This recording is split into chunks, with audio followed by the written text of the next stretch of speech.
नमस्ते दोस्तों, मेरे चैनल इंडियन मोम अड्डा पे आपका स्वागत है। मैं हूं भावना और मैं एक 11 महीने के बेटे की मां हूं। मैं इस चैनल के माध्यम से आप लोगों के साथ अपना प्रेगनेंसी, डिलीवरी के बाद का एक्सपीरियंस शेयर करना चाहती थी। मुझे पूरा पक्का यकीन है कि जो भी इन्फॉर्मेशन मैं आप लोगों के साथ शेयर करूँगी वो उन लेडीज़ के बहुत ज़्यादा काम आने वाली हैं जिनकी ड्यू डेट नज़दीक है या जो भी रिसेंट में माँ बनी है। तो आज का जो मेरा टॉपिक है वो है कि इंडक्शन ऑफ लेबर क्या होता है और ये किन स्थिति में आपको कराना चाहिए, किस में नहीं कराना चाहिए। तो चलिए आज का टॉपिक स्टार्ट करते हैं। तो दोस्तों, मैं आप लोगों को बता दूं कि जो भी इन्फॉर्मेशन मैं आप लोगों के साथ इस चैनल पे शेयर करूंगी वो मेरे खुद के अपने पर्सनल एक्सपीरियंस पर डिपेंड करता है। कुछ भी मैं बाहर से उठाकर आपको नहीं बताने वाली हूँ। जो मैंने खुद से फेस किया है वही मैं आप लोगों के साथ शेयर करूँगी। तो मेरा जो टॉपिक था वो था इंडक्शन ऑफ लेबर। अब पहले हम समझते हैं कि इंडक्शन ऑफ लेबर होता क्या है। हर सभी जो लेडीज जैसे ही वो कंसीव करती हैं उनकी एक ही इच्छा होती है कि उनकी डिलीवरी नॉर्मल हो जाए। पर नॉर्मल होने के लिए लेबर पेन स्टार्ट होने बहुत ज़्यादा ज़रूरी होते हैं। अधिकतर केसों में 90% केसेस में ये होता है कि लेबर पेन आते ही नहीं हैं। हल्के फुल्के पेन आते हैं लेकिन लेबर पेन नहीं आ पाते। तो लेबर नॉर्मल डिलीवरी कराने के लिए दवाइयों के थ्रू, इंजेक्शन के थ्रू आप लोगों को आर्टिफिशियल लेबर पेन स्टार्ट किए जाते हैं। उसी को बोला जाता है इंडक्शन ऑफ लेबर। तो इंडक्शन ऑफ लेबर को लेकर के मेरा खुद का क्या एक्सपीरियंस रहा मैं आप लोगों के साथ शेयर करती हूँ। दोस्तों, मेरी जो डिलीवरी हुई है वो हुई है लास्ट ईयर 27 जून 2020 को, जो कि ये कोरोना काल था, कोविड का टाइम था, लॉकडाउन चल रहा था। मेरी एक सिजेरियन डिलीवरी है। तो हम 26 तारीख को जस्ट हॉस्पिटल गए चेकअप के लिए। मुझे कोई भी पेन नहीं आए थे, कोई सिम्टम मेरे अंदर नहीं था लेबर पेन का, मुझे ज़रा भी लेबर स्टार्ट नहीं हुआ था।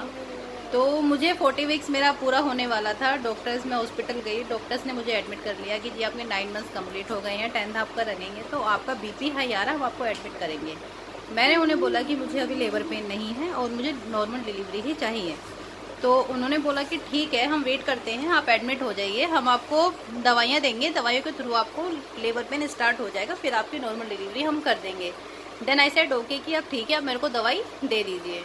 मुझे फ़र्स्ट टाइम दवाई दी गई।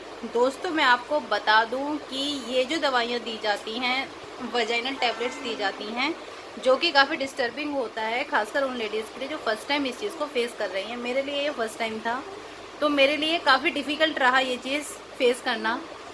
तो मुझे फ़र्स्ट टाइम दवाई दी गई, बहुत ज़्यादा डिस्टर्बिंग हो गया था।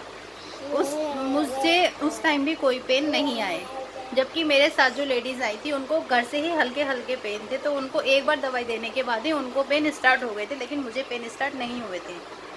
फिर 6 से 8 घंटे वो वेट करते हैं। उसके बाद फिर सेकेंड टाइम मुझे फिर दवाई दी गई, फिर भी मुझे कोई पेन नहीं आए। तो सेकेंड टाइम दवाई देने के बाद जब थर्ड टाइम उनको 6 या 8 घंटे हो गए थे, तो इस तरीके से नेक्स्ट डे स्टार्ट हो गए थे। 27 तारीख आ गई थी। तो 27 तारीख में मॉर्निंग के 6 बजे उन्होंने मुझसे पूछा कि क्या अभी भी आपको दवाई हम दें, क्योंकि सेकंड दवाई देने के बाद भी आपको अब तक पेन नहीं आए हैं, तो अब आप सिजेरियन करा लीजिए। बट मैं तैयार नहीं थी कि नहीं, मैं नॉर्मल के लिए वेट करूँगी, आप मुझे एक बार और दवाई दे दीजिए। और मेरी हालत उस टाइम पे बहुत ख़राब हो चुकी थी। सोच सकते हैं, मेंटली मैं बहुत ज़्यादा डिस्टर्ब थी, फिज़िकली मैं वीक थी। ऊपर से जिस दिन उन्होंने मुझे एडमिट करा 26 तारीख को, उन्होंने मुझे कुछ भी खाने पीने से बिल्कुल मना कर दिया कि जी आपको कुछ नहीं खाना पीना है, हो सकता है आपका ऑपरेशन करना पड़ जाए, तो उस केस में कुछ खाया पिया नहीं होना चाहिए। तो 24-48 घंटे से पहले 24-48 घंटे होने आ रहे थे और मैंने कुछ भी नहीं खाया था। तीसरी बार ही मैंने दवाइयाँ ले ली, बट मुझे फिर भी कोई पेन नहीं है। हल्के फुल्के से पेन आते थे, बट लेबर पेन मुझे स्टार्ट नहीं हो पाए। तो फिर ऐसे ही शाम का टाइम था, सुबह 6 बजे दे दिया, फिर इधर शाम को 6 बजे के आसपास का टाइम था। तो जब मुझे चौथी बार वो दवाई देने वाले थे, तो उस टाइम तक मैं हिम्मत हार चुकी थी। चौथी बार मैं ड्रिप पे चढ़ा दी गई। तो जब वो फोर्थ टाइम मुझे दवाई देने वाले थे, तो उस टाइम मैंने फिर उन्हें मना कर दिया कि नहीं, अब मैं वो जिस चीज़ को बियर नहीं कर सकती, आप मेरा ऑपरेशन कर दीजिए, अब मैं फोर्थ टाइम दवाई में नहीं लूँगी। क्योंकि मुझे ऐसा लगा कि मैं ऑलरेडी इतनी वीक हो गई हूँ, कुछ खाया पिया नहीं, अगर इस टाइम पे चौथे टाइम अगर दवाई देने के बाद मुझे लेबर पेन स्टार्ट हो भी जाते हैं, शायद मेरे में इतनी एनर्जी ना बचे कि मैं नॉर्मल डिलीवरी करा पाऊँ। तो मैंने फिर अपना ऑपरेशन करा लिया। रात 27 तारीख रात को 9:53 पर मेरा बेटा हुआ। तो तो मुझे ऐसा पर्सनली जो मेरा एक्सपीरियंस है वो ये कहता है कि अगर आपको घर से हल्के फुल्के पेन हैं तो ही आप लेबर इंड्यूस कराएं, अदरवाइज़ आप ना कराएं, जा कर के सीधे सिजेरियन करा लें। क्योंकि मैंने 3 बार दवाई ली, कोई मुझे फ़ायदा नहीं हो। मुझे लगता है अगर मैंने जाते ही ऑपरेशन करा लिया होता तो शायद मुझे इतनी ट्रॉमा से ना गुजरना पड़ता जो दवाई डालने के दौरान आप फेस कर रहे होते हैं।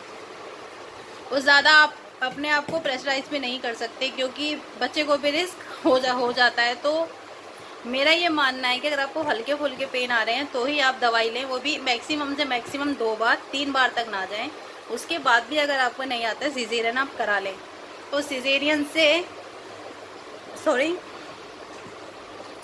से डरने की ज़रा भी आप लोगों को ज़रूरत नहीं है। बहुत सेफ प्रोसीजर होता है, पता भी नहीं चलता, ईजिली हो जाता है और बच्चा भी सेफ रहता है। मैं भी ठीक हूँ, बिल्कुल कोई दिक्कत, हेल्थ इशू वगैरह नहीं आते हैं। हमारे डॉक्टर्स इतने अच्छे हैं, दवाइयाँ इतनी अच्छी हमको दी जाती हैं कि अब बहुत जल्दी इंसान रिकवर कर जाता है। 1 हफ्ते के अंदर आपके ऊपर के टाँगे जो होते हैं वो आपके हील कट जाते हैं 1 हफ्ते के अंदर। और अंदर के टाँगे भी आप जल्दी से, मतलब 2 से 3 महीने के अंदर वो हील कर जाते हैं। और हेल्थ इशू ऐसा कुछ खास नहीं आता है तो आप इजीली सिजेरियन करा सकते हैं। सिजेरियन से भी डरने की आपको कोई ज़रूरत नहीं है। दवाइयाँ बहुत अच्छी हैं, साइंस ने बहुत तरक्की कर ली है। तो दोस्तों, ज़बरदस्ती का इंडक्शन ना कराएं। अगर आपको हल्के फुल्के पेन है और आपके 9 मंथ्स कंप्लीट हो गए हैं या 9 मंथ्स आपका रनिंग है तो ही आप इंडक्शन की तरफ जाएँ, अदरवाइज सिजेरियन करा लें, रिस्क ना लें, बिना वजह परेशान ना हो। 3 बार 4 बार, जो गलती मैंने करी 3 बार 4 बार दवाई ले लेने की, वो आप ना करें। Thank you. आशा करती हूँ कि जो मैंने इन्फॉर्मेशन दी है वो उन लेडीज़ के बहुत काम आएगी जिनकी अभी रिसेंट में ड्यू डेट है। अगर वो इस सिचुएशन में पड़ती हैं, इंडक्शन कराएं ना कराएं, तो शायद उनको ये सलाह मेरी काम आ जाए। अगर आपको मेरे द्वारा प्रोवाइड कराई गई इन्फॉर्मेशन आपको ज़रा भी काम की लगती है तो प्लीज़ मेरी वीडियो को लाइक कीजिए, चैनल को सब्सक्राइब कीजिए ताकि आगे मुझे और ऐसे इंफॉर्मेटिव वीडियो बनाने की मोटिवेशन मिले। Thank you.